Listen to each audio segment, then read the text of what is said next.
الحمد لله الحمد لله رب العالمين والصلاة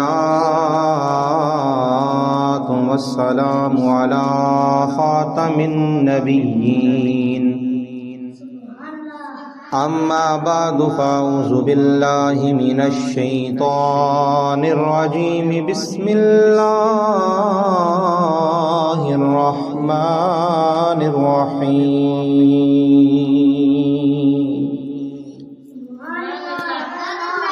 قال الله تبارك وتعالى في القرآن الكريم إنه من يتقي ويصبر فإن الله لا يضيع أجر المحسنين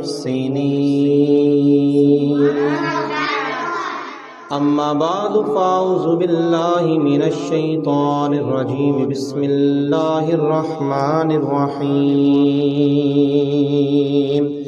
إنه من يتقي ويصبر فإن الله لا يضيع أجر المحسنين صدق الله العظيم وصدق رسوله النبي الكريم العمين إن الله وملائكته يصلون على النبي يا أيها الذين آمنوا صلوا عليه وسلموا تسليما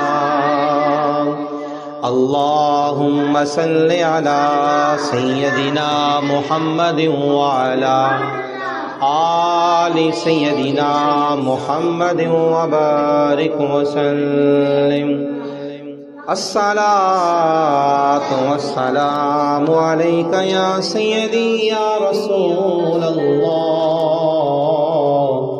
وعلى آلك وصحابك يا سيدي يا حبيب الله الصلاة والسلام عليك يا سيدي يا نور الله وعلى آلك وصحابك يا سيدي يا حبيب الله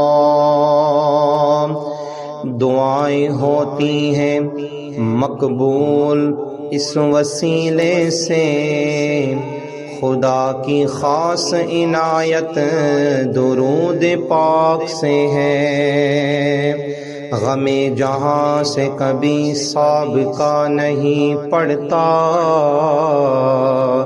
مجھے تو ہر گھڑی راحت درود پاک سے ہے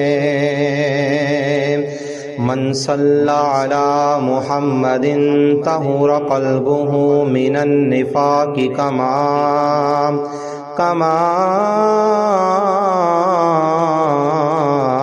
يتطهر الثواب الماء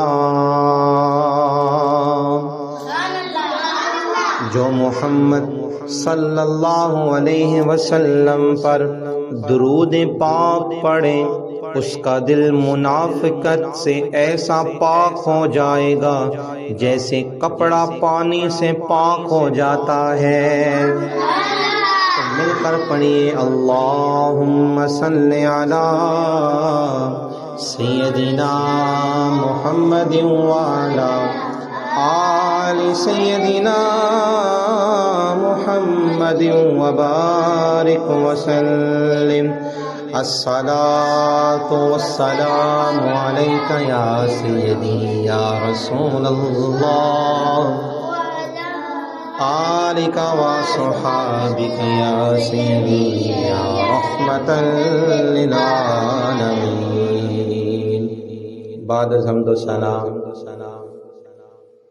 سامعین عزیز محتشم السلام علیکم ورحمۃ اللہ وبرکاتہ میں نے آپ کے سامنے اللہ رب العزت کے ببرکت کلام قرآن مجید فرقان حمید میں سے ایک آیت کریمہ پڑھنے کا شرف حاصل کیا ہے۔ دعا ہے اللہ تعالی مجھے حق سچ کہنے کی توفیق عطا فرمائے۔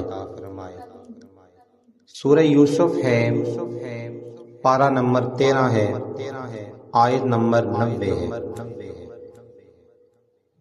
اس میں اللہ تبارک و تعالی نے کیا ارشاد فرمایا؟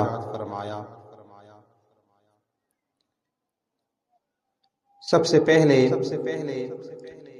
اللہ پاک کے فضل، اس کے احسان سے ایک مرتبہ پھر کرم کی گٹائیں بس چھانے ہی والی ہے۔ انشاءاللہ الکریم کچھ ہی دن کے بعد اللہ پاک کا مہمان ماہ نزول قرآن یعنی پیارا پیارا برکتوں والا ماہ رمضان بس تشریف ہی لانے والا ہے۔ مرحبا صد مرحبا پھر آمد رمضان ہے، کھل اٹھے مرجائے دل تازہ ہوا ایمان ہے۔ اور یا خدا ہم عاصیوں پر یہ بڑا احسان ہے، زندگی میں پھر عطا ہم کو کیا رمضان ہے۔ زندگی میں پھر عطا ہم کو کیا رمضان ہے۔ کچھ ہی دنوں کے بعد انشاءاللہ الکریم شیطان کو قید کر دیا جائے گا، جنت کے دروازے کھول دیے جائیں گے، نیک اعمال کی قدر و قیمت بڑھا دی جائے گی، نفل کا ثواب فرض کے برابر اور فرض کا ثواب 70 گنا بڑھا دیا جائے گا، اور بخشش کے پروانے بٹنا شروع ہو جائیں گے، اور انشاءاللہ الکریم روزانہ لاکھوں لاکھ گناہگاروں کی بخشش کی جائے گی۔ ابر رحمت چھا گیا ہے اور سما ہے نور نور، فضل رب سے مغفرت کا ہو گیا سامان ہے۔ اور ہر گھڑی رحمت بری ہے، ہر طرف ہے برکتیں، ہر گھڑی رحمت بری ہے، ہر طرف ہیں برکتیں، ماہ رمضان رحمتوں اور برکتوں کی کان ہے۔ آج جمعۃ المبارک ہے اور اگلا جمعہ انشاءاللہ الکریم رمضان شریف کی آمد ہوگی۔ تو ماہ رمضان المبارک کا جو مہینہ ہے، حضرت ابو ہریرہ رضی اللہ تعالیٰ عنہ فرماتے ہیں کہ ایک مرتبہ رمضان کریم کی تشریف آوری ہوئی تو حضور علیہ الصلوۃ والسلام نے خطبہ دیتے ہوئے فرمایا، قد جاءکم شہر مبارک، یعنی بے شک تمہارے پاس برکت والا مہینہ آ گیا۔ افترض اللہ علیکم صیامہ، اللہ پاک نے اس مہینے کے روزے تم پر فرض کیے ہیں۔ تفتح فیہ ابواب الجنہ، اس مہینے میں جنت کے دروازے کھول دیے جاتے ہیں۔ کہہ دے سبحان اللہ۔ اس مہینے میں جنت کے دروازے کھول دیے جاتے ہیں۔ وَتُغْلَقُ فِيهِ أَبْوَابُ الْجَحِيمِ، اور اس مہینے میں جہنم کے دروازے بند کر دیے جاتے ہیں۔ وَيُغَلُّ فِيهِ الشَّيَاطِينُ، اور اس مبارک مہینے میں شیاطین جگڑ دیے جاتے ہیں۔ عاصیوں کی مغفرت کا لے کر آیا ہے پیغام، جوم جاؤ مجرموں، رمضان ماہ غفران ہے۔ اور بھائیوں بہنوں، کرو سب نیکیوں پر نیکیاں، اور پڑ گئے دوزخ پہ تالے، قید میں شیطان ہے۔ حضرات گرامی، رمضان المبارک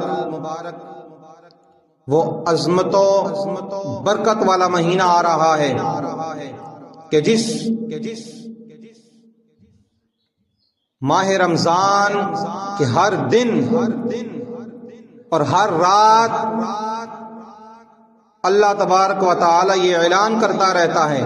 حدیث پاک سنیں، حضرت ابو جعفر رضی اللہ تعالیٰ عنہ سے روایت ہے کہ ایک مرتبہ رمضان کریم کی تشریف آوری ہوئی تو حضور علیہ الصلوۃ والسلام نے خطبہ دیتے ہوئے فرمایا، اے لوگو، بے شک یہ ماہ رمضان ہے، اس میں شیاطین قید کر دیے جاتے ہیں، جہنم کے دروازے بند کر دیے جاتے ہیں، جنت کے دروازے کھول دیے جاتے ہیں. اس مبارک مہینے کی ہر رات ایک اعلان کرنے والا اعلان کرتا ہے، حل من سائل فیعطا، ہے کوئی سوالی کہ اس کا سوال پورا کر دیا جائے، حل من مستغفر فاغفر له، ہے کوئی مغفرت کا طلبگار اس کی بخشش کر دی جائے. سبحان اللہ. یہ اعلان ہوتا رہتا ہے، ابر رحمت چھا گیا ہے اور آسمان اور سما ہے نور نور، فضل رب سے مغفرت کا ہو گیا سامان ہے. ہر گھڑی رحمت بری ہے، ہر طرف ہیں برکتیں، ماہ رمضان رحمتوں اور برکتوں کی کان ہے. اللہ پاک ہمیں صحت و عافیت کے ساتھ ماہ رمضان تک پہنچائیں اور ماہ رمضان کی خوب برکتیں لوٹنا اور اس میں خوب عبادت کرنا نصیب فرمائے. کہہ لیا آمین.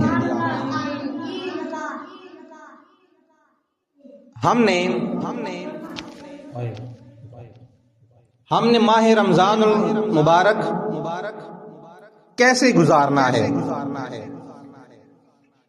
ہم نے رمضان المبارک کا مہینہ جو ہے وہ کیسے گزارنا ہے، اس تعلق سے سورہ یوسف کی ایک آیت کریمہ کا کچھ حصہ ہم نے سننے کی سعادت حاصل کی. اللہ پاک فرماتا ہے، انہ من یتقی ویصبر فان اللہ لا یضیع اجر المحسنین، بے شک جو پرہیزگاری اور صبر کرے تو اللہ نیکوں کا اجر ضائع نہیں کرتا. کہہ دو سبحان اللہ. تو اللہ پاک نیکوں کا اجر ضائع نہیں کرتا ہے. یہ حضرت یوسف علیہ السلام کے ارشاد ہے جو قرآن کریم میں ذکر کیا گیا ہے. واقعہ تو مشہور ہے. حضرت یوسف علیہ السلام اپنے بھائیوں کے سبب ماں باپ سے جدا ہو کر مصر میں پہنچے تو عزیز مصر کے گھر پر آپ کی پرورش ہوئی. مصر کی عورتوں نے معاذ اللہ آپ کو گناہ کی جانب مائل کرنا چاہا، مگر آپ گناہ تو دور کی بات ہے گناہ کے خیال سے بھی دور رہے. کہہ دو سبحان اللہ. مگر آپ علیہ الصلوۃ والسلام کو نہ حق جیل میں رہنا پڑا، پھر وہاں سے باہر تشریف لائے. آخر اللہ پاک نے آپ کو عزیز مصر کا رتبہ عطا فرمایا. اب حالات یوں پلٹے کہ پورا مصر آپ کے قبضہ و اختیار میں تھا. یہ وقت جب آپ علیہ السلام مصر کے حکمران بن چکے تھے تب آپ کے بھائی مصر آئے. جب انہوں نے آپ علیہ السلام کو پہچان لیا تو بولے، اِنَّكَ لَأَنْتَ یوسف، کیا واقعی آپ یوسف ہیں؟ تو اس کے جواب میں آپ نے فرمایا، ہاں میں ہی یوسف ہوں. پھر فرمایا، قَدْ مَنَّ اللَّهُ عَلَيْنَا إِنَّهُ مَن يَتَّقِي وَيَصْبِرْ فَإِنَّ اللَّهَ لَا يُضِيعُ أَجْرَ الْمُحْسِنِينَ، بے شک اللہ نے ہم پر احسان کیا، بے شک جو پرہیزگاری اور صبر کرے تو اللہ نیکوں کا اجر ضائع نہیں کرتا. اے میرے بھائیو، اگر یہ تم نے میرے ساتھ اچھا سلوک نہ کیا، اگرچہ مجھے سال بہ سال میرے ابا جان کی جدائی سہنی پڑی، یہ حضرت یوسف علیہ السلام اپنے بھائیوں سے کہہ رہے ہیں. اگرچہ بہت مشکلات سے مجھے گزرنا پڑا، مگر یہ اللہ پاک کا احسان ہے۔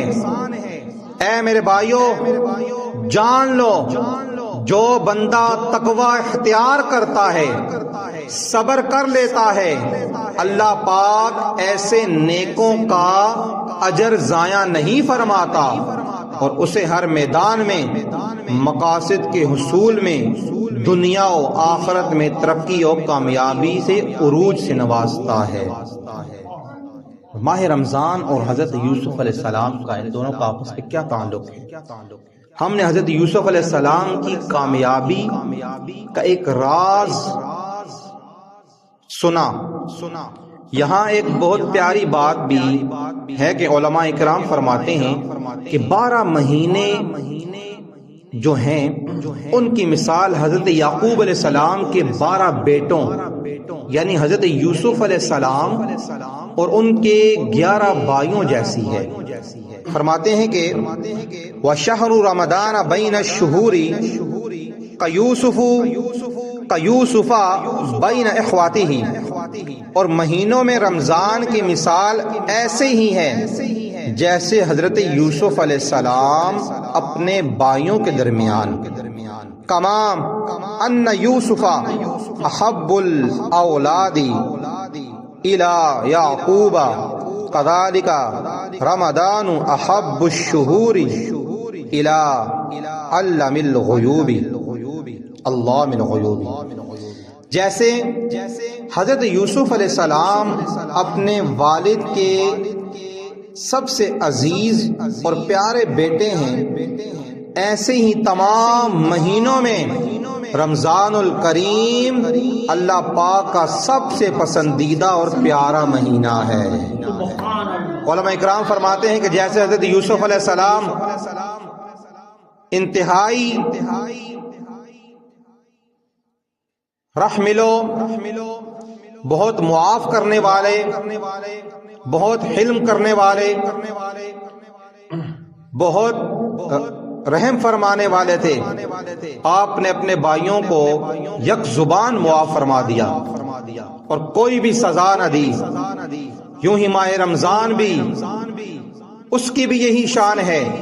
اس ماہ رمضان میں رحمتیں برستی ہیں، بخشش کے پروانے تقسیم ہوتے ہیں، اور ایسے گناہگار جن پر جہنم واجب ہو چکی ہوتی ہے انہیں جہنم سے آزاد کر دیا جاتا ہے، اور اس ماہ رمضان المبارک میں جہنم کے دروازے بند کر دیے جاتے ہیں اور جنت کے دروازے کھول دیے جاتے ہیں۔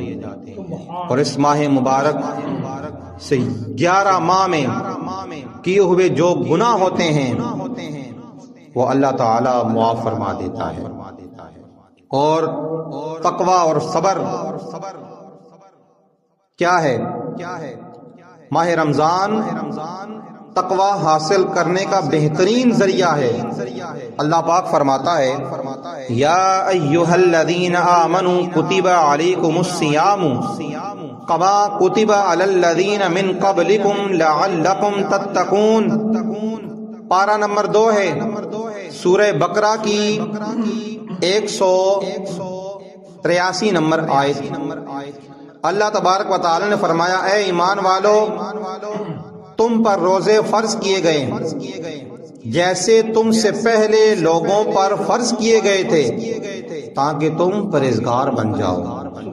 اس آیت کریمہ کے آخری حصے میں لعلکم تتقون جو لفظ ہے، اس کی وضاحت کرتے ہوئے مشہور مفسر مفتی احمد یار خان نعیمی رحمۃ اللہ تعالی علیہ فرماتے ہیں کہ اس میں روزہ کی حکمت کا ذکر ہے، یعنی اے ایمان والو، تم پر روزے اس لیے فرض کیے گئے تاکہ تم جہنم کی آگ سے بچ جاؤ۔ کہتے سبحان اللہ۔ اس لیے تم پر روزے فرض کر دیے گئے تاکہ تم جہنم کی آگ سے بچ جاؤ اور پرہیزگار بن جاؤ۔ اور مزید فرماتے ہوئے آپ نے فرمایا کہ گناہ کرانے والا نفس ہے اور یہ کھانے پینے سے قوی یعنی طاقتور ہوتا ہے، جب روزے سے اس کو قوت اس کو ملتی ہے کھانے پینے سے، جو ہم اپنے نفس کو کھلاتے ہیں تو موٹا ہو جاتا ہے، پھر ہم گناہ بھی زیادہ اس میں مشغول ہو جاتے ہیں۔ جب ہم رکھتے ہیں، روزے سے اس کی جو قوت ہوتی ہے وہ ٹوٹتی ہے، تو ہمیں گناہ کی طرف رغبت بھی کم ہوگی اور پرہیزگاری بھی حاصل ہوگی۔ کہتے سبحان اللہ۔ اب تقویٰ کیا ہے؟ ایک روز مسلمانوں کے دوسرے خلیفہ صحابی رسول حضرت فاروق اعظم رضی اللہ تعالیٰ عنہ نے حضرت کعب الاحبار رضی اللہ تعالیٰ عنہ سے فرمایا، اے کعب بتائیں تقویٰ کیا ہے؟ حضرت کعب رضی اللہ تعالیٰ نے عرض کیا، اے امیر المؤمنین، کیا آپ کبھی ایسے راستے سے گزرے ہیں جس پر کانٹے دار جھاڑیاں ہوں؟ یہ صحابہ اکرام کا طریقہ کار ہے سمجھانے کا۔ حضرت فاروق اعظم رضی اللہ تعالیٰ نے فرمایا، ہاں بالکل، میرا ایسے راستے سے گزر ہوا ہے۔ تو حضرت کعب رضی اللہ تعالیٰ نے عرض کیا، تب آپ ایسے راستے سے کس طرح گزرے تھے؟ یعنی کس طرح آپ گزرتے ہیں؟ تو ارشاد فرمایا، میں کانٹوں سے بچتا ہوں اور اپنے کپڑوں کو سمیٹ لیتا ہوں۔ تو حضرت کعب رضی اللہ تعالیٰ عنہ نے عرض کیا، ذالک التقوی، اے امیر المؤمنین، بس یہی تقوی ہے۔ مطلب یہ ہے کہ ہم اس دنیا میں آئے، اللہ پاک نے ہمیں پاکیزہ روح عطا فرمائی، پاک صاف دل عطا فرمایا۔ اب ہم اس دل میں اس دنیا سے گزر کر آخرت کی طرف جا رہے ہیں۔ گویا یہ دنیا ایک راستہ ہے اور اس راستے پر کانٹے دار جھاڑیاں ہیں، ایک طرف شیاطین ہے، ایک طرف نفس ہے، ایک طرف محبت دنیا ہے، ایک طرف مال کی محبت ہے، حسد ہے، بغض ہے، کینہ ہے، خواہش پرستی ہے، اور ہزاروں گناہ اس راستے پر ہیں، اور سب گویا کانٹے دار جھاڑیاں ہیں۔ ہم نے زندگی کے اس سفر میں اپنی پاکیزہ روح کو، اپنے دل کو اس کانٹے دار جھاڑیوں سے یعنی گناہوں سے بچاتے ہوئے گزر جانا ہے۔ بس اسی چیز کا نام تقویٰ ہے۔ اور تقویٰ کیسے ملے گا؟ تقویٰ کیسے ملے گا؟ اور تقویٰ ہی ہے، روزہ جو ہے وہ تقویٰ ہے۔ کہہ دو سبحان اللہ۔ روزے کا جو نتیجہ ہے، جو نچوڑ ہے، وہ تقویٰ ہے۔ مگر اس لیے روزے اور رمضان کے حقوق پورے کرنا بھی ضروری ہے۔ صرف روزہ رکھنا تقویٰ نہیں، ہم روزہ رکھ لیں، بھوکے بھی رہ لیں، اگر ہم وہ کام بھی کرتے نہیں جو حرام ہے۔ روزہ رکھنا ہے اور اس کے حقوق بھی پوری کرنا ہے۔ ہم تقویٰ کیسے اپنا سکتے ہیں؟ ماہ رمضان شریف تقویٰ و اختیار کرتے ہوئے کیسے گزار سکتے ہیں؟ اسی کے لیے حضرت داتا گنج بخش علی حجویری رحمۃ اللہ تعالی علیہ نے کشف المعجوب میں روزے کے متعلق کلام کرتے ہوئے ایک مختصر سی نصیحت ذکر فرمائی ہے۔ آپ فرماتے ہیں کہ مجھے خواب میں حضور علیہ الصلوۃ والسلام کا دیدار ہوا۔ کہتے سبحان اللہ۔ حضرت داتا گنج بخش علی حجویری فرماتے ہیں کہ مجھے خواب میں حضور علیہ الصلوۃ والسلام کی زیارت نصیب ہوئی تو میں نے عرض کیا، یا رسول اللہ صلی اللہ علیہ وسلم، مجھے نصیحت فرمائیں۔ آپ علیہ الصلوۃ والسلام نے 2 لفظوں میں نصیحت فرمائی اور ارشاد فرمایا، احبس حواسک، اپنے حواس یعنی آنکھ، کان، زبان، ہاتھ اور پاؤں وغیرہ کو قید کر لو۔ سبحان اللہ۔ ایسی فصاحت و بلاغت کے قربان خواب میں آ کر بھی ایسی کمال نصیحت فرمائی کہ دریا کو کوزے میں بند کر دیا، اور کیا خوب فرمایا اعلیٰ حضرت نے، میں نثار تیرے کلام پر ملی یوں تو کس کو زبان نہیں، میں نثار تیرے کلام پر ملی یوں تو کس کو زبان نہیں، وہ سخن ہے جس میں سخن نہ ہو، وہ بیان ہے جس کا بیان نہیں۔ آقا کریم علیہ الصلوۃ والسلام کی اس دو لفظی نصیحت پر اگر ہم گہری نظر سے غور کریں تو پتہ چلے گا کہ یہ تقوی حاصل کرنے کا بہترین اور اہم طریقہ ہے۔ دیکھیں تقوی جو ہے اصل میں دل کی ایک کیفیت کا نام ہے۔ تقوی دل کی ایک جو ہے کیفیت کا نام ہے۔ امام غزالی رحمۃ اللہ تعالی علیہ نے اپنے استاد محترم کے حوالے سے تقوی کی یہ تعریف لکھی ہے کہ دل کو گناہوں سے دور کر دینا۔ کئی مرتبہ ایسا ہوتا ہے کہ جب ہم خوف خدا کا بیان سنتے ہیں، قبر و آخرت اور جہنم کا ذکر سنتے ہیں تو آنکھوں سے آنسو جاری ہو جاتے ہیں۔ گناہ نہ کرنے کا سچا پکا ارادہ کر لیتے ہیں، مگر چند ہی منٹ بعد پھر گناہوں میں ملوث ہوتے ہیں۔ اس کی وجہ کیا ہے؟ وجہ یہ ہے کہ ہمارا جو دل ہے وہ گناہوں سے دور نہیں ہوتا۔ جب دل گناہ سے دور ہو جائے، دل میں گناہ سے نفرت پیدا ہو جائے تو پھر نفس گناہ کی خواہش کرے تو دل اس کی خواہش کو ٹھکرا دیتا ہے۔ جب دل میں گناہ سے نفرت پیدا ہو جائے تو گناہ کے اسباب بند بھی جائیں، پھر بھی دل اس اسباب سے گناہ کا کنارہ کر لیتا ہے۔ المختصر یہ تقوی جو ہے وہ پرہیزگاری کا نام ہے، جو حضرت داتا گنج بخش علی حجویری رحمۃ اللہ تعالی نے فرمایا کہ حضور علیہ الصلوۃ والسلام نے مجھے خواب میں آ کر فرمایا کہ ہاتھ، پاؤں، کان، آنکھ، زبان، ان کو بندہ قابو میں رکھے اور یہ تقوی ہے، ان کی بنا حفاظت کرے۔ تقوی پانے، روزے کی لذت حاصل کرنے کے لیے کان کا بھی روزہ رکھیے کہ کان سے ہم نے کوئی لغو لعاب نہیں سننے، گانے وغیرہ نہیں سننے۔ زبان کا بھی روزہ رکھیں کہ ہم نے کوئی فضول بات نہیں کرنی۔ ہاتھوں کا بھی روزہ رکھیں کہ اپنے ہاتھوں کا استعمال نیکی کے کاموں میں کرنا ہے۔ اور دوسرا کام جو ماہ رمضان میں کرنا ہے وہ ہے صبر۔ ایک تو صبر یہ ہے کہ ہم صبح سحری کرتے ہیں، سارا دن بھوک پیاس لگتی رہتی ہے، ہم صبر کرتے ہیں یہاں تک کہ افطار کا وقت ہو جاتا ہے، یہ نصف صبر ہے۔ حدیث پاک میں ہے کہ الصوم نصف الصبر، یعنی روزہ آدھا صبر ہے۔ کہہ دو سبحان اللہ۔ آدھا صبر تو ہم نے روزہ رکھ کر اختیار کر لیا، تو آدھا صبر مزید رہتا ہے، وہ بھی اختیار کر لیجئے۔ وہ صبر کیا ہے؟ گناہوں سے بچنے کا صبر۔ کہہ دو سبحان اللہ۔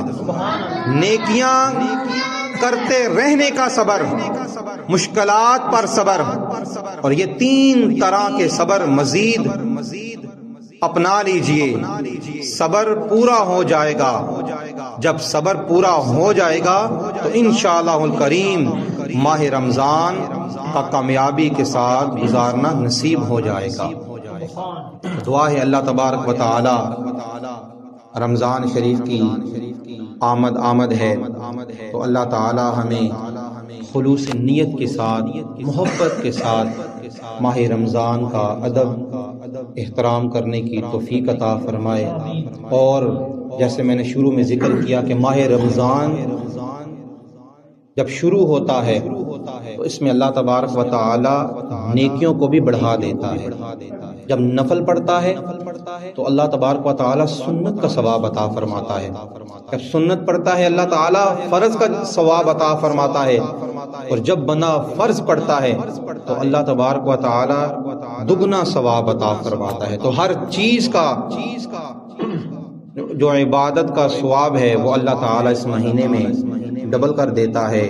دعا ہے اللہ تبارک و تعالی ہمیں ماہ رمضان المبارک والا برکت والا مہینہ نصیب فرمائے اور اس برکت والے مہینے میں بڑھ چڑھ کر عبادات کرنے کی توفیق عطا فرمائے۔ وما توفیق الا باللہ، سنتے عطا فرمائے۔